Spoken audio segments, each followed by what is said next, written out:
All right, let's grab our cutters again because today we're dissecting the Drew Estate Fat Bottom Betty, or Deadwood Tobacco's Fat Bottom Betty, or who's ever winning the lawsuit at this time. Is it over? I don't even know. But I digress. Either way, here we go.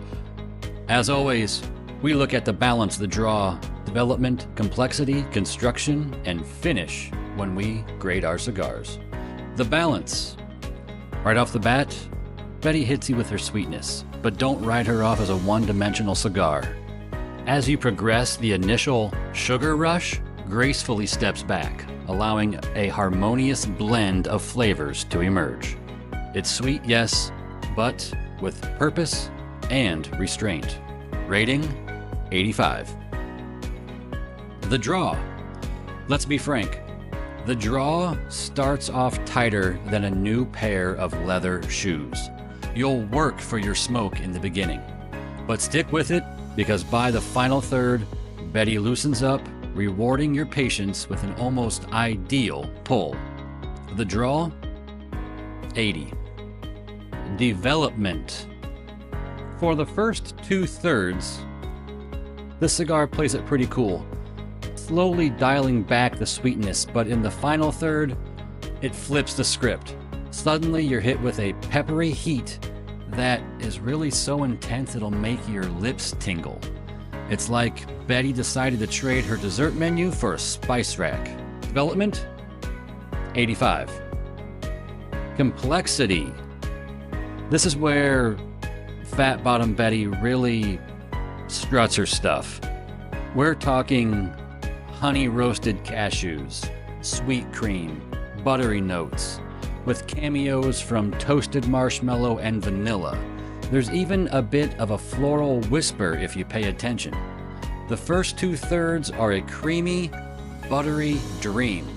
The final third, well, it's like Betty just grew up overnight.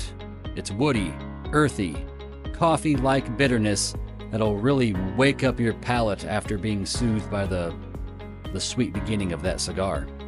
Complexity, pretty impressive, 90. Construction, so interesting construction.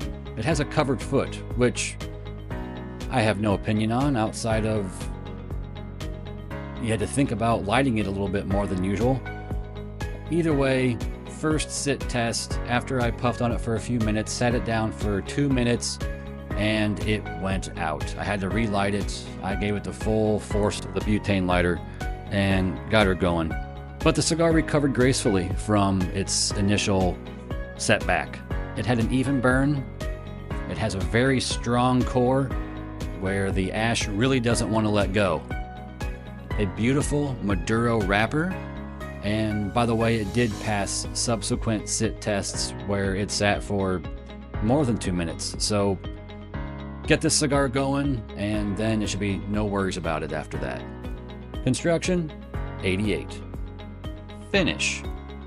So the sweetness definitely doesn't ghost you. It lingers on your lips, and I felt it a lot in the back of my mouth, like where my molars are. It sits there like a pleasant memory, and it's the kind of finish that has you reaching for another draw before you even realize it. With that strong core we spoke about before, this should be a slow burner, but because it tastes so good and the finish tastes so good, I probably puffed on it too fast to the point where I was feeling nicotine more than I usually do.